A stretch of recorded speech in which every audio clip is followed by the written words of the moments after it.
In the heart of New York City, a freezing rain was falling. On a forgotten bench, an old man sat shivering, disheveled, and lost to the world. He was invisible to the thousands of people who rushed past, a ghost in the relentless machine of the city. He possessed a fortune vast enough to buy the entire block, yet in that moment he couldn't afford a single shred of human dignity. No one knew that this was Kenji Tanaka, a titan of technology worth billions. And no one cared. He was about to be swallowed whole by the city's indifference until one young woman, a waitress clearing tables in a nearby diner, did something no one else would. She saw him. What she said next wouldn't just save his life, it would unravel a promise made half a century ago. The rain over New York City wasn't gentle. It was a cold, hard, unforgiving downpour that fell in silver sheets, blurring the neon signs and turning the pavement of Lexington Avenue into a fractured, shimmering mirror. People moved like a single organism, a frantic river of umbrellas and downturned faces, their minds already on their warm apartments, their waiting families, their next big deal. They were insulated from the world by their purpose, their AirPods, and their profound disinterest in anything that might slow them down. On a slick dark green bench, partially sheltered by the skeletal branches of a city-planted tree, sat an old man. To the river of people, he was nothing more than a piece of unfortunate scenery. His clothes, once a finely tailored tweed overcoat and wool trousers, were now soaked through, clinging to his thin frame and stained with the grime of the street. His silver hair was plastered to his scalp, and his face, etched with the fine lines of a life lived with intensity, was slack with a bewildering vacancy. His eyes, dark and intelligent, stared blankly at the rushing traffic, but they weren't seeing the yellow cabs or the city buses. They were seeing nothing. His name was Kenji Tanaka. In another reality, a reality that existed just 12 hours ago, that name commanded silence in boardrooms from Tokyo to Silicon Valley. It was the name behind Kyotech, a global empire built on revolutionary microprocessing and sustainable energy. His net worth was a staggering figure with 11 zeros after it. He was a man who moved the world with a single phone call whose time was measured in thousands of dollars per minute. But here on this bench, he was not Kenji Tanaka, the billionaire.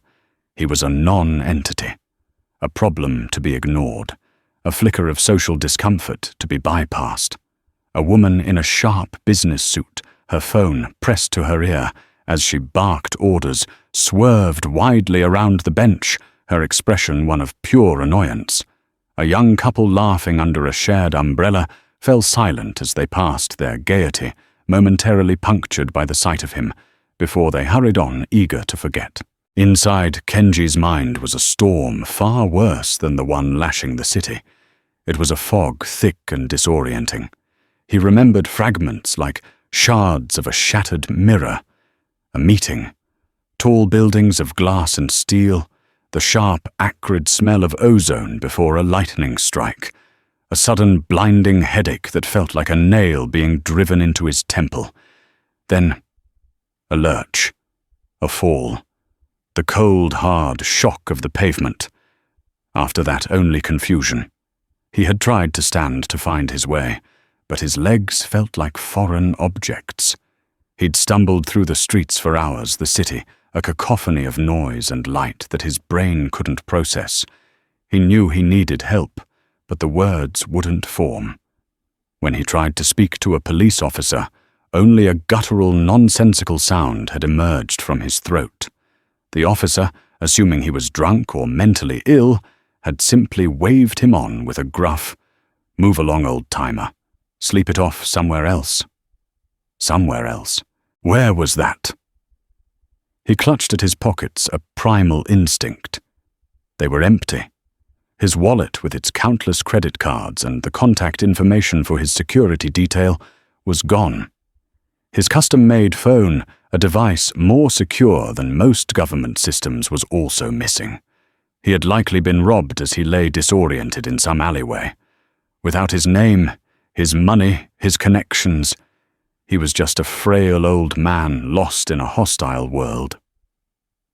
A deep, bone-rattling chill was setting in.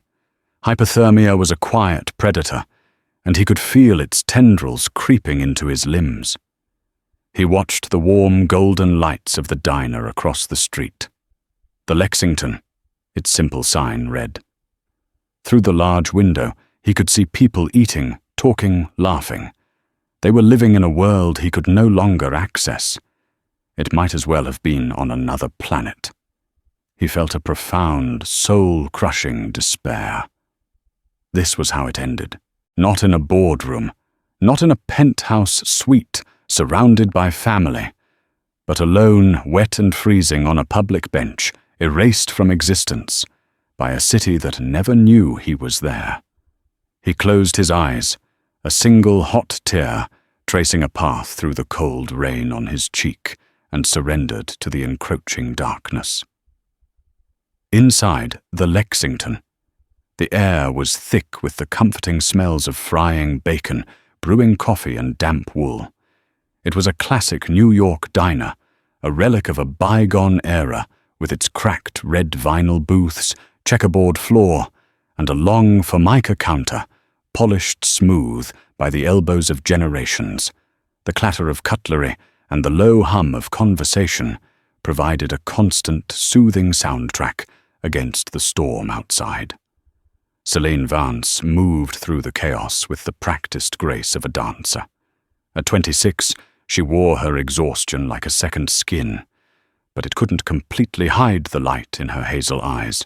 Her auburn hair was pulled back in a simple functional ponytail, and her uniform, a plain black apron over a white shirt, was spotless. For the past 6 years, this diner had been her world. It paid her rent for a tiny apartment in Queens. It funded her night classes in linguistics, and it was the place where she tried to piece together a life that had been fractured by loss. Her boss, Arthur, a burly man with a perpetually furrowed brow and a heart of gold hidden under layers of gruffness, shouted an order from the grill. "Seline, pick up for table 5. 2 stacks side of bacon, crispy." "Got it, Arthur," she called back, balancing 3 heavy plates on her arm as she delivered them to a table of hungry tourists. She offered a tired but genuine smile. "Enjoy your meal." Seline was a watcher. It was a habit born from a childhood spent observing her father, David Vance, a brilliant but perpetually struggling architect. He had taught her to see the details others missed, the stress lines on a stranger's face, the unsaid words hanging in a silence, the subtle beauty in the city's grit. It was a skill that made her a good waitress, anticipating when a customer needed a refill or when a couple on a first date needed a moment of privacy. But lately it felt more like a curse. She saw too much pain, too much loneliness etched in the faces of the people she served. And tonight her gaze kept drifting to the window past the laughing families and the solitary students hunched over laptops. It kept landing on the old man on the bench across the street. She had first noticed him an hour ago. At first she'd assumed he was just another of the city's countless homeless waiting out the rain. But something was different about him.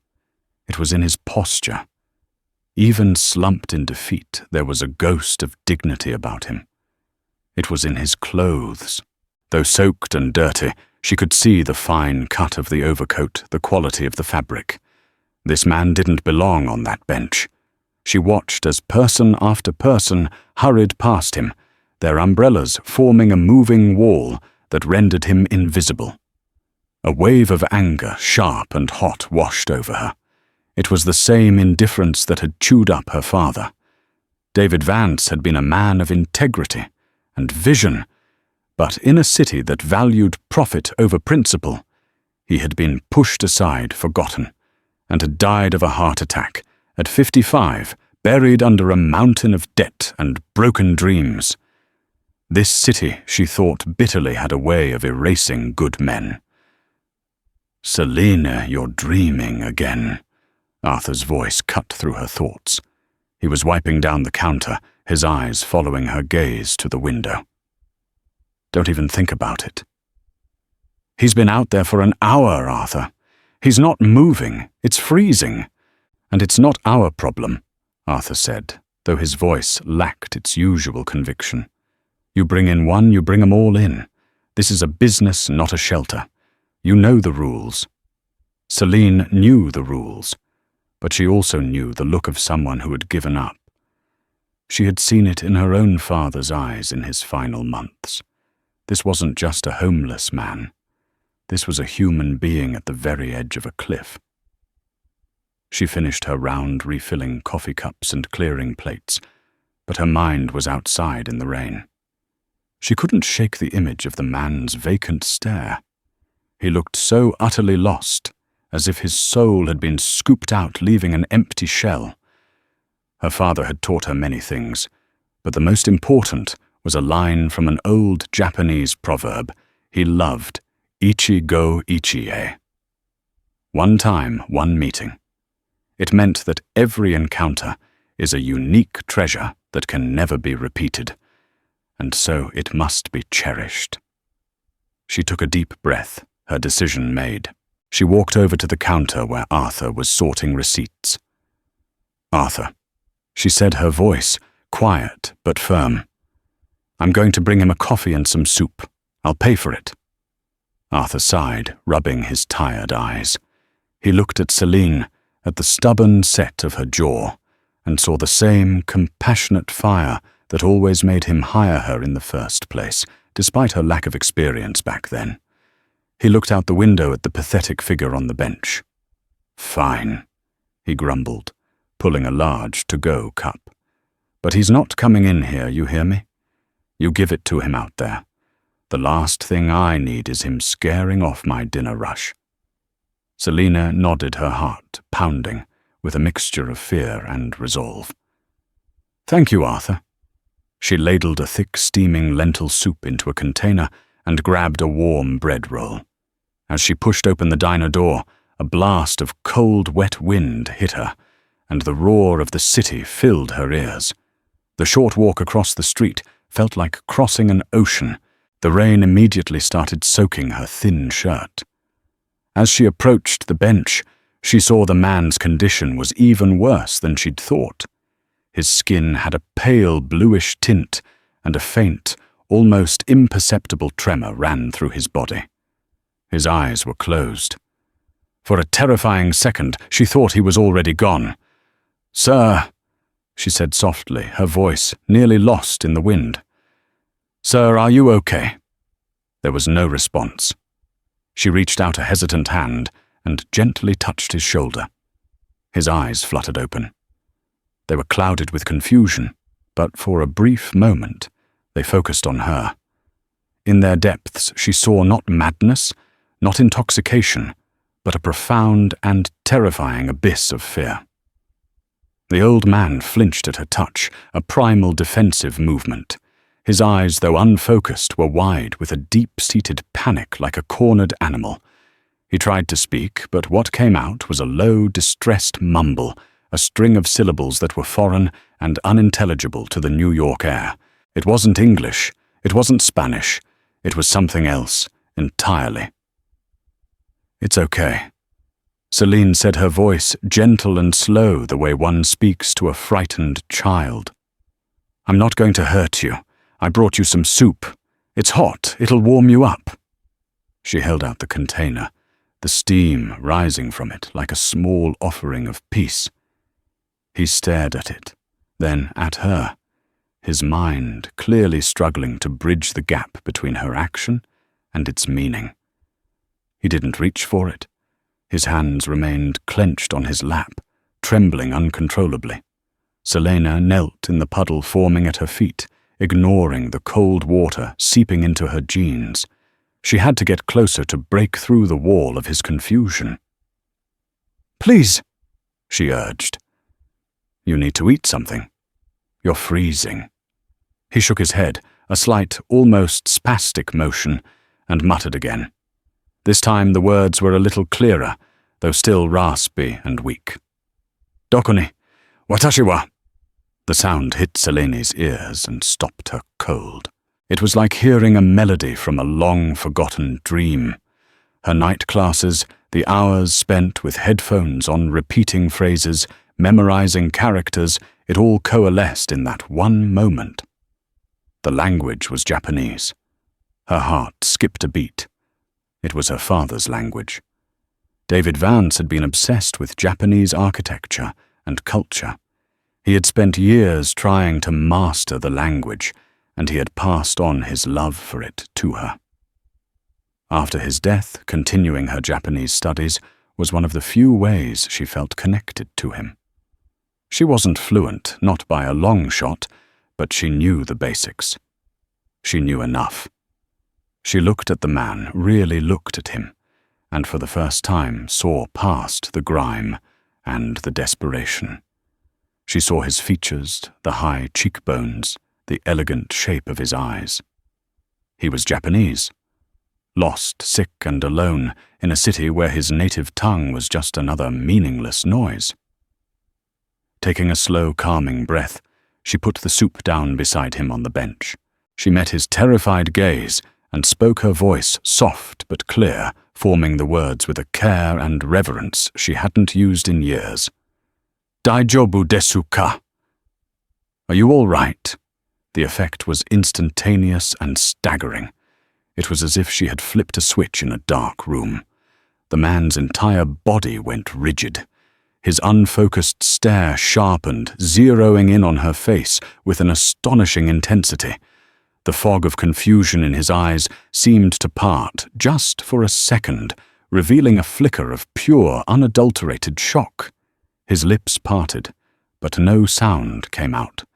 He had been adrift in an ocean of alien sounds, and she had just thrown him a lifeline in the only language his fractured mind could still grasp.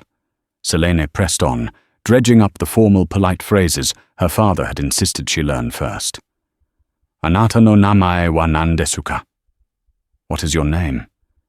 The man's trembling lips finally formed a word. It was a whisper, a breath of a sound, but to Selene it was as loud as a thunderclap. "Tanaka," one word. His name. A piece of his identity reclaimed from the void. A tear welled in his eye and traced a clean path through the dirt on his cheek.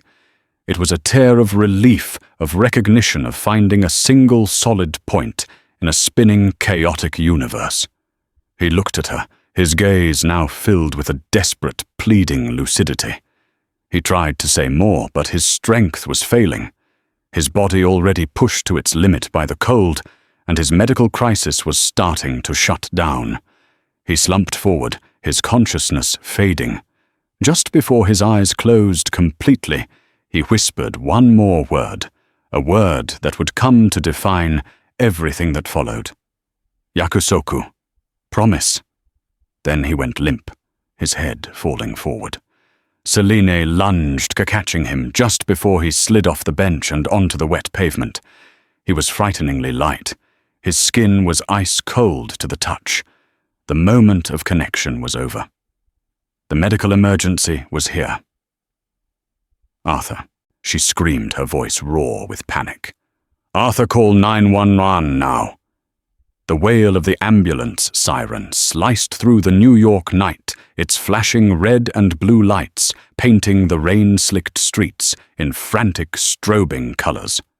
Arthur had rushed out with blankets, his gruff facade completely shattered, his face pale with worry.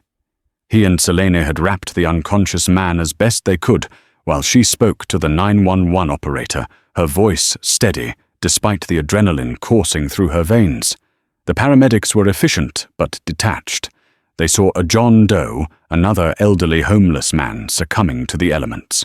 They checked his vitals, strapped him to a gurney, and loaded him into the ambulance with practiced, impersonal movements. "Are you family?" one of them asked Seline, his pen poised over a clipboard. "No, I just found him." "All right, we're taking him to Mount Sterling Hospital. You don't need to come. But Seline was already climbing into the back of the ambulance. I'm coming, she said, her tone leaving no room for argument. She felt an inexplicable fierce sense of responsibility for this man, Tanaka. She was the only person in this entire city who had a piece of his identity, the only one who knew his name. She couldn't abandon him now. The ride was a blur of medical jargon and the rhythmic beep of monitors. At Mount Sterling's emergency room, the chaos was overwhelming. The air smelled of antiseptic and human suffering. Doctors and nurses moved with urgent purpose, their voices sharp and strained. Tanaka was wheeled into a cubicle, and a curtain was drawn shutting Seline out. She waited for what felt like an eternity on a hard plastic chair in the waiting area, her clothes still damp, the smell of diner coffee clinging to her. She watched families receive devastating news and others explode in joyous relief. Every few minutes she would walk to the nurse's station. Any update on the John Doe they brought in from Lexington Avenue, she'd ask. The answer was always the same. The doctor will be with you when he can. Please have a seat. Finally, a tired-looking doctor with weary eyes and a name tag that read Dr. Evans emerged from behind the curtain. Are you the one who came in with the patient in Bay 3? He asked, his voice flat. Yes. Is he okay? His name is Tanaka. Dr. Evans barely registered the name. His core body temperature was dangerously low. We're warming him up. He's dehydrated and malnourished. Frankly, he's a mess. We're running some tests, but my guess is it's a combination of exposure, alcohol, maybe drugs. We'll stabilize him, and then social services can find him a bed at a shelter. He was already turning to leave. Seline stepped in front of him. Doctor, wait. I don't think he's homeless. His clothes, they were expensive, and he spoke to me. He spoke Japanese. Dr. Evans gave her a patronizing look. Miss, we get all kinds in here. A lot of them are confused. They say all sorts of things. We have to deal with the facts. Right now, the facts are, I have a dozen other critical patients waiting. But he had some kind of episode, Seline insisted, her frustration mounting. Before he passed out, he was lucid for a moment. Something is medically wrong with his brain, not just the cold. We'll run a tox screen, Dr. Evans said, dismissively walking away. Now, if you'll excuse me. Seline stood there fuming. They weren't listening. They had already categorized him, filed him away in a box labeled unfortunate but not our problem. They were treating his symptoms, the hypothermia, the dehydration, but they weren't looking for the cause. The word he'd spoken, yakusoku, promise, echoed in her mind. It felt important. This man had a life, a story, a promise he needed to keep. He wasn't just a collection of symptoms on a chart. She went back to the nurse's station. I need to speak with a hospital administrator or a social worker. Someone. The charge nurse, a formidable woman named Brenda, whose expression could curdle milk, looked up from her computer. Regarding the man in Bay 3, Mr. Tanaka. I believe he's a missing person, not a homeless man. He's Japanese, and he's had some kind of neurological event. He needs a CT scan, not just a tox screen. Brenda gave her a long, appraising look. And you are? I'm the person who's not leaving until he gets a proper care. Seline said, her voice shaking slightly, but her resolve hardening into steel. Something in Selena's fierce advocacy must have struck a chord. Brenda let out a heavy sigh. Dr. Evans is a good doctor. He's just swamped. I'll see what I can do. It took another 2 hours of Seline refusing to leave, of her persistently and politely demanding answers before they finally relented. Perhaps to get rid of her, perhaps because her certainty planted a seed of doubt, Doctor. Evans ordered a CT scan. Seline was pacing in the hallway when he came to find her again. This time, His entire demeanor had changed. The weariness was still there, but the condescension was gone, replaced by a look of sober concern. "You were right," he said, his voice low.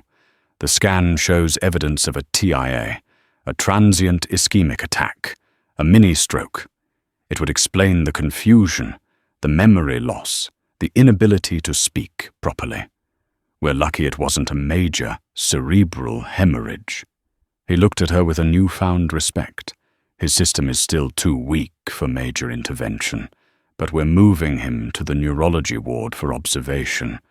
You very likely saved his life, Miss." "Vance. Seline Vance." "Well, Miss Vance." Dr. Evans said, "Now we have another problem. He's still a John Doe. We have no ID, no contacts. We don't know who to call."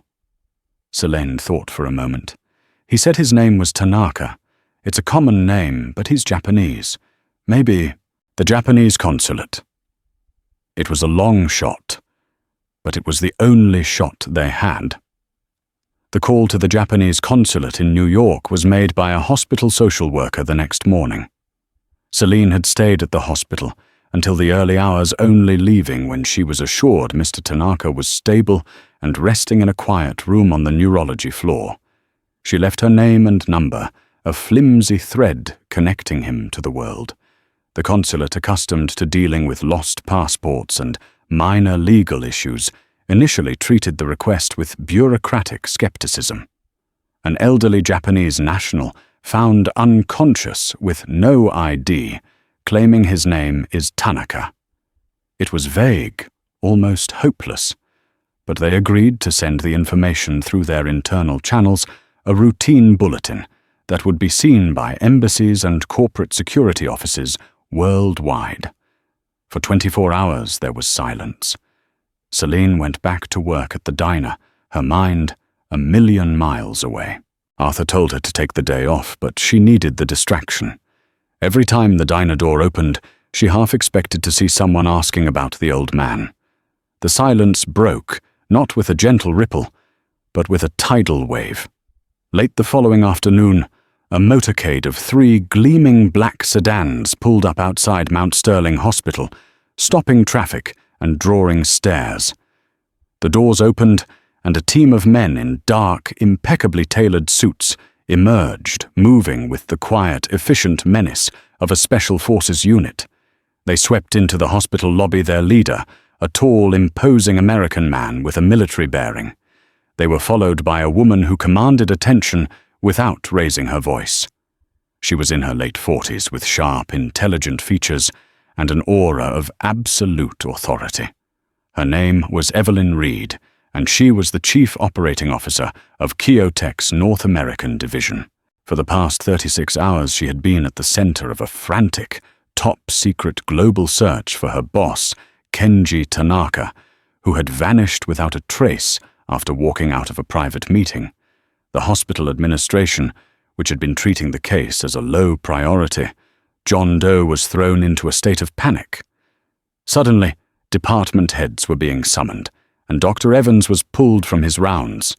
The name Kenji Tanaka went from being a footnote in a file to the most important name in the entire building. Upstairs in the neurology ward, Evelyn Reed stood outside Mr. Tanaka's room, her face a mask of controlled professionalism, though her clenched fists betrayed her anxiety. She took a deep breath and entered. Kenji was awake, sitting up in bed. The TIA had receded, and with IV fluids and rest, some of his memory and strength had returned. He recognized Evelyn instantly, the relief on his face immense. But there were still gaps. He remembered the blinding headache, the fall, and then a long, terrifying stretch of cold and confusion. And a face, a kind young woman's face, leaning over him in the rain. "Evelyn-san," he said, his voice still weak but clear. "I seem to have caused some trouble." "The only thing that matters is that you are safe, Tanaka-sama," she replied, bowing her head slightly. The relief in her voice was palpable. "We have been searching everywhere. Your security detail is under review. This will never happen again." Her focus then shifted.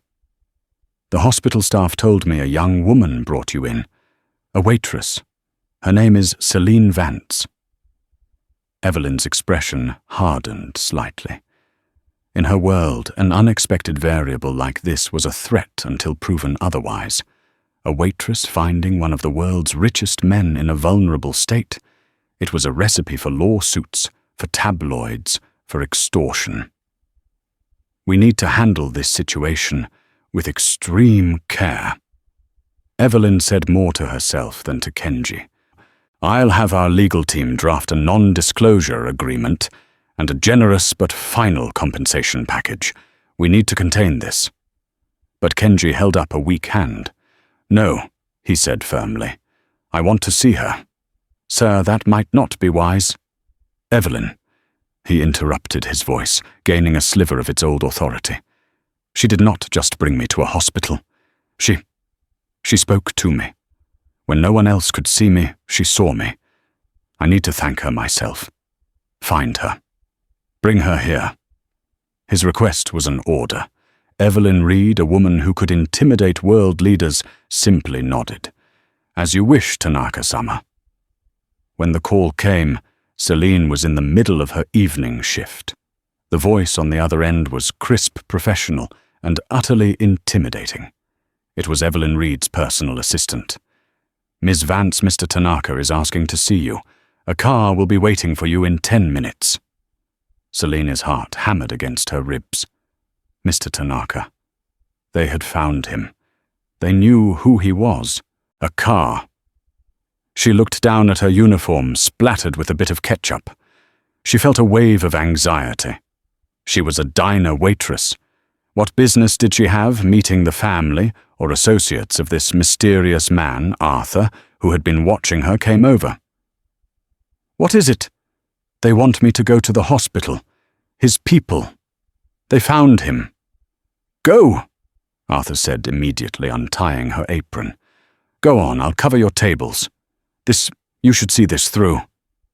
The car was a black Mercedes, a silent, luxurious bubble that transported her from her world of clattering plates into another universe.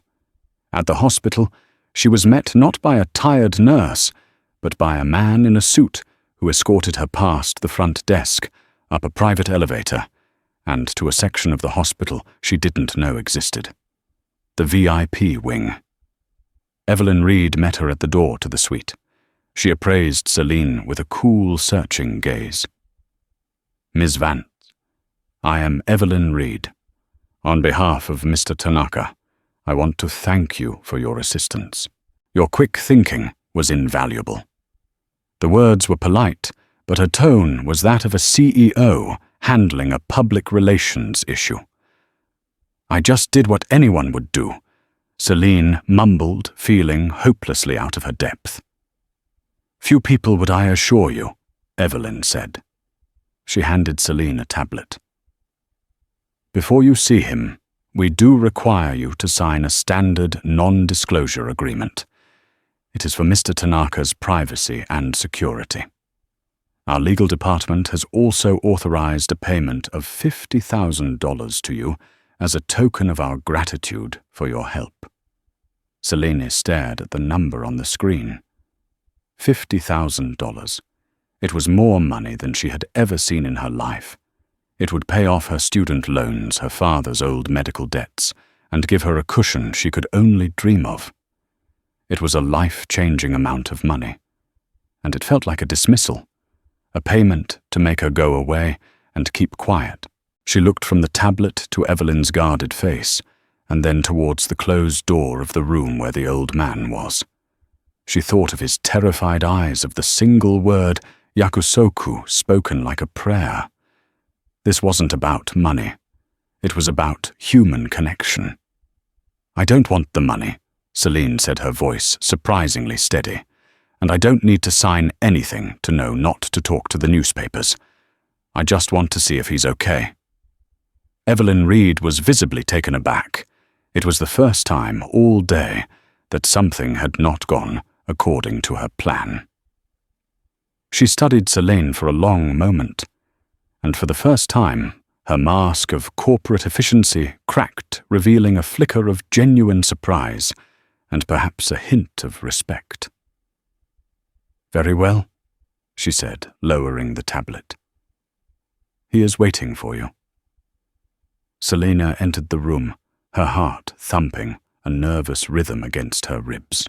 The hospital suite was larger than her entire apartment, with a stunning view of the glittering Manhattan skyline, but her attention was fixed on the man in the bed. He was transformed, cleaned and dressed in comfortable silk pajamas, with the fog of confusion gone from his eyes. He radiated a quiet power that even the sterile hospital environment could not diminish. This was Kenji Tanaka, the titan of industry. Yet when he looked at her, his eyes were filled with a gentle, profound gratitude that made him seem not like a billionaire, but like the vulnerable old man she had found on the bench. "Vance-san," he said, his voice soft. He gestured to a chair by his bedside. "Please, sit." Selina sat, her hands clasped nervously in her lap. "Mr. Tanaka, I'm so glad to see you're better." "I am better because of you," he said simply. "You looked at me when I was invisible. You spoke to me when I had no voice. You showed me a kindness I had forgotten existed in this world. How can I ever repay you?" "You don't owe me anything," Selene said honestly. "I'm just happy you're safe." He smiled, a warm, genuine smile. "Humility is a rare virtue. Your father would be proud." Selene froze. My father? How do you know about my father?" Kenji's expression grew somber, nostalgic. "I did not know for certain until Evelyn told me your full name. Selene Vance. But when you spoke to me in Japanese with such a clear and respectful accent, it reminded me of another American who spoke my language with the same heart, a man I met almost 40 years ago, your father, David Vance." Selene stared at him, her mind reeling. "You knew my father, knew him." Kenji's eyes misted over. "Selene-san, your father saved me. Not my life, perhaps, but my future. My dream." He leaned back against the pillows and began to tell a story that stretched back decades to a time before Kyotech was an empire, when it was just a fragile startup, and he was a young, ambitious engineer with a radical idea and no money.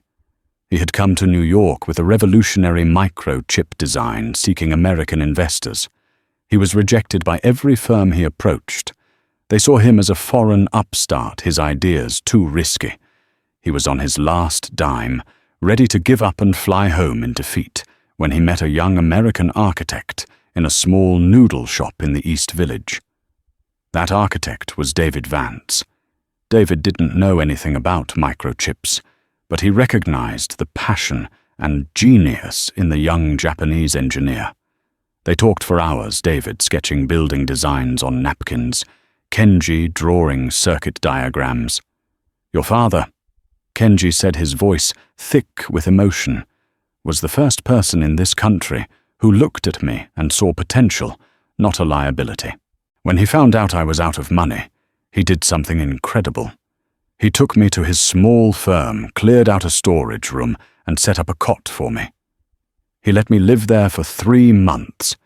He shared his food. He introduced me to everyone he knew. He never asked for a thing in return." Seline listened, tears welling in her eyes. This was a side of her father's story she had never known. She knew he had struggled, but she never knew the extent of his generosity. "One of those introductions," Kenji continued, "was to a junior partner at a small venture capital firm. Because of your father's passionate endorsement, the man agreed to a meeting. That meeting secured my first round of funding. It was the birth of Kyotech." He paused, taking a sip of water. "When I left New York, I went to thank your father.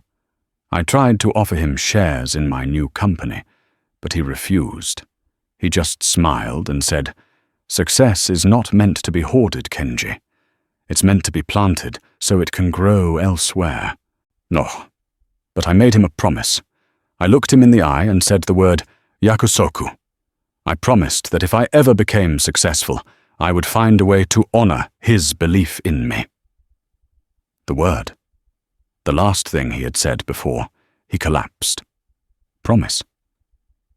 Years passed. Kenji went on, his voice heavy with regret. I became consumed by my work.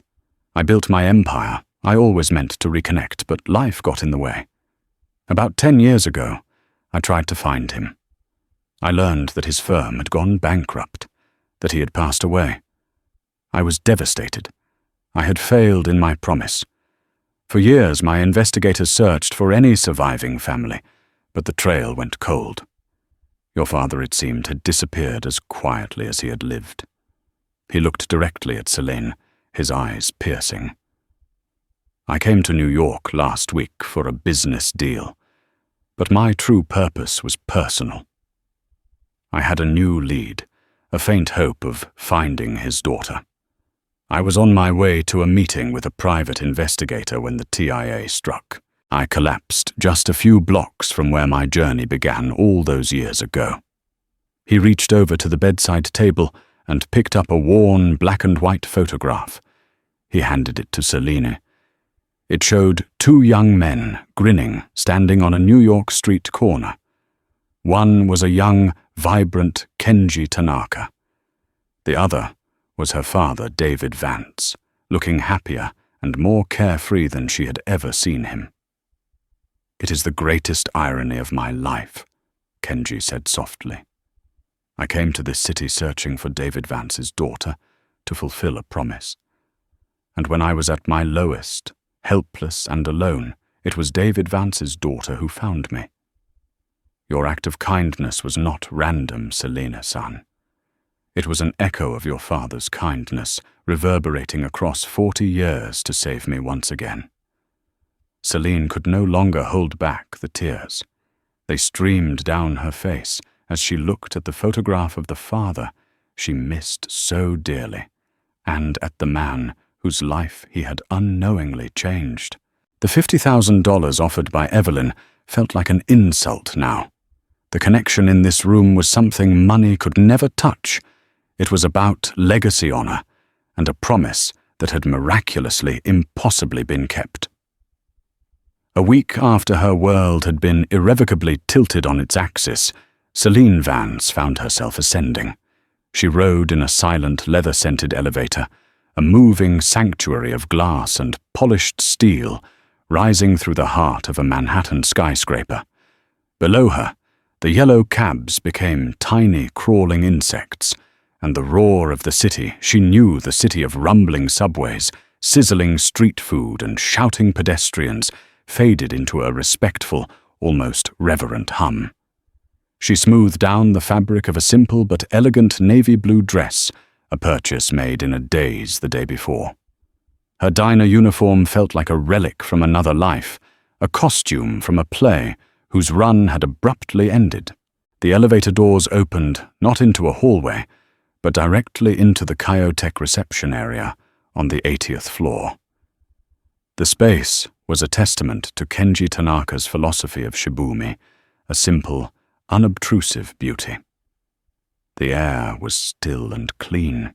A single exquisite piece of calligraphy hung on a wall of pale, unvarnished wood.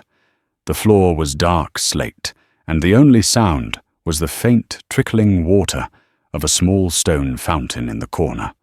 It was less an office, and more a temple dedicated to commerce and quiet contemplation. Evelyn Reed's assistant, a young man with a polite, practiced smile, greeted her by name and led her through a set of frosted glass doors. Kenji Tanaka stood waiting for her, not behind a desk, but by a massive floor-to-ceiling window. He was no longer the frail patient in silk pajamas, but the man whose name resonated in global markets. Dressed in a perfectly tailored charcoal suit, he looked every bit the quiet titan of industry. Yet when he turned to greet her, His eyes held the same gentle gratitude she had seen in the hospital room, a look that instantly dissolved her nervousness. "Seline-san," he said, his voice calm and warm. "Welcome. Thank you for coming." "Mr. Tanaka." She replied, her own voice, a little breathless from the altitude and the surreality of the moment. "The view is incredible. Your father loved this city," Kenji said, joining her at the window. His gaze swept over the sprawling urban tapestry below. He saw it not just as a collection of buildings, but as a living organism, a place of immense power, but also immense fragility. He once told me, sketching on a napkin, that a city's greatness isn't measured by its tallest skyscraper, but by the dignity it affords its most overlooked citizen. He believed architecture could shape souls. "He did," Seline affirmed, a familiar ache of love and loss touching her heart. "He filled notebooks with designs for public parks, affordable housing community centers. He never got the chance to build them on a grand scale." "Perhaps not in steel and concrete," Kenji mused, turning to face her fully. His expression grew more serious, more intentional. "But he built other things. He built a foundation of kindness for a young, penniless engineer. He built a bridge of trust between two cultures. His legacy is not only in the buildings he designed, it is in the lives he touched. It is in you." He gestured towards a low table where a thick, leather-bound portfolio sat. "Seline-san, I told you I would honor my promise to him. I have spent this past week consulting with my most trusted advisors. A simple gift of money is easy, and in the end it is empty. It is a transaction. But a gift of purpose, that is a worthy tribute to a man like your father. In Japan, we have a concept called on. It is a debt of gratitude, a deep obligation, that must be repaid, not with a single gesture, but with a lifetime of sincere action. My on to your father is immeasurable." He picked up the portfolio and held it out to her. Seline took it, her hands trembling slightly. The embossed title on the cover was simple, elegant, and it struck her with the force of a physical blow, the Vance Foundation. Her breath caught in her throat.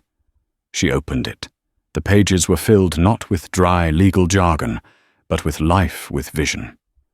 There were stunning architectural renderings, detailed mission statements, and budget proposals that made her head spin.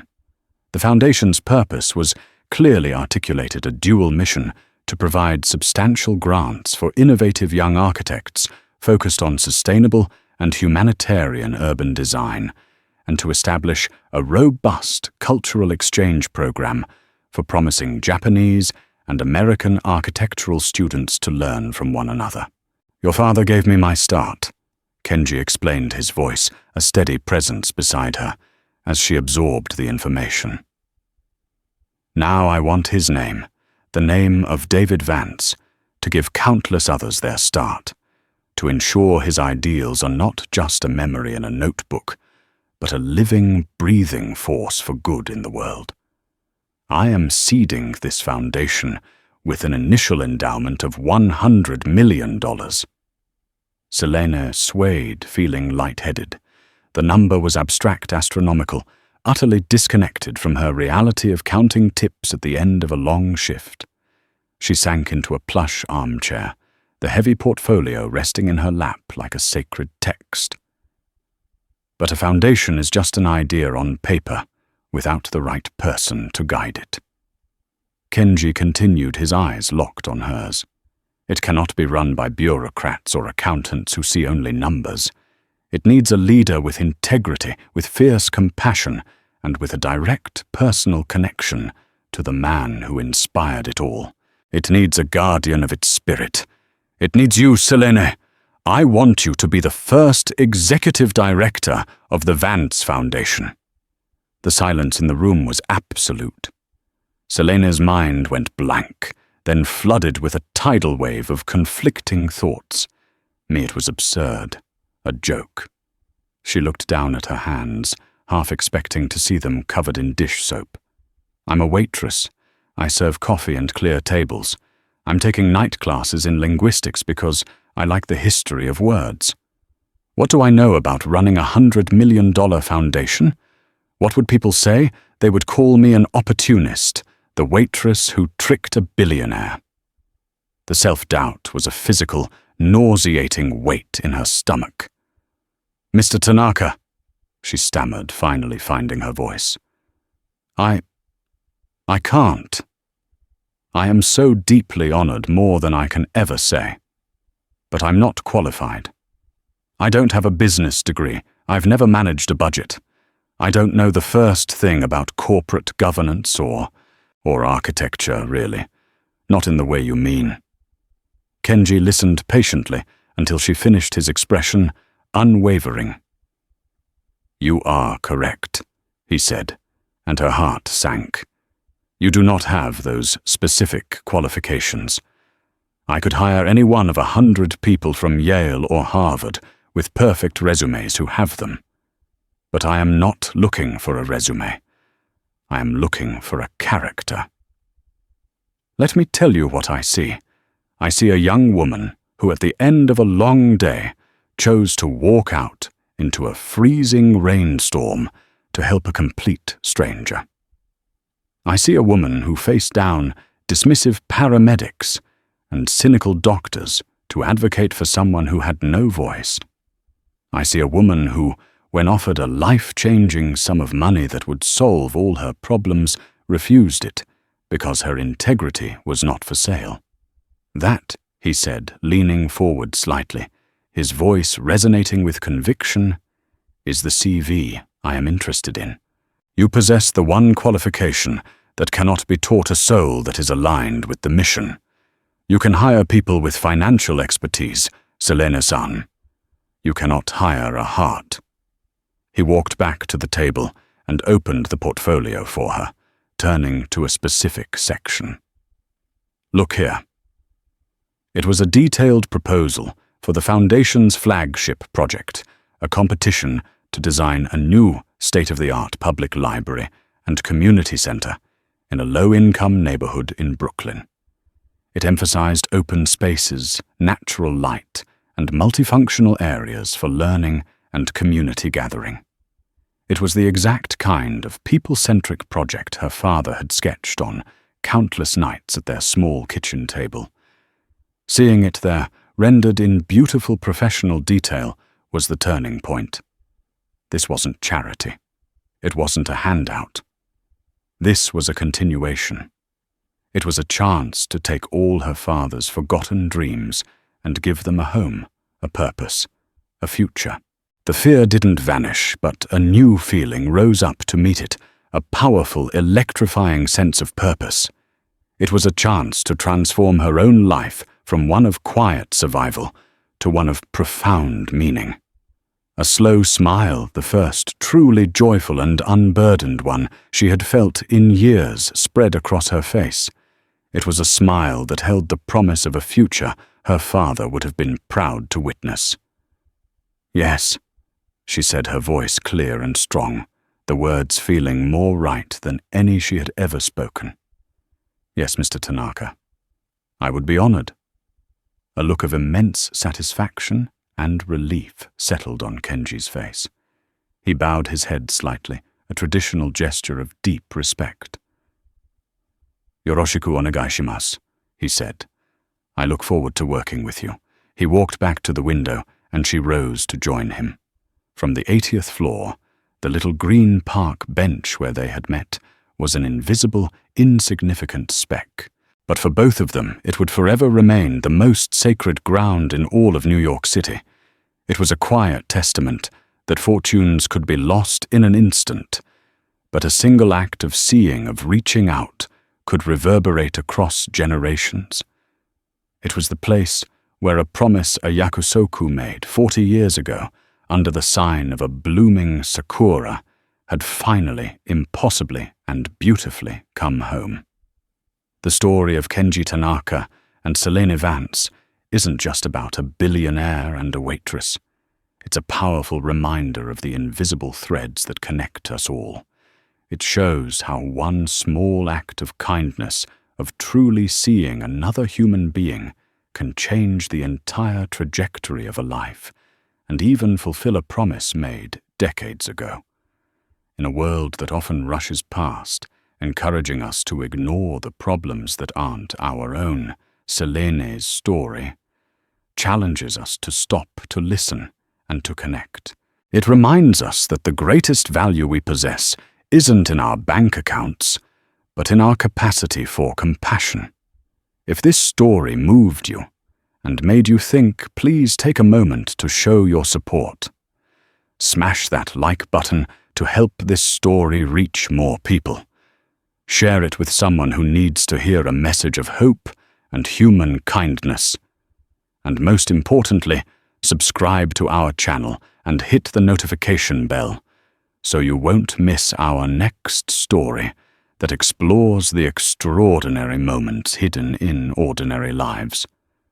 What would you have done if you saw the man on the bench? Let us know in the comments below. Thank you for listening.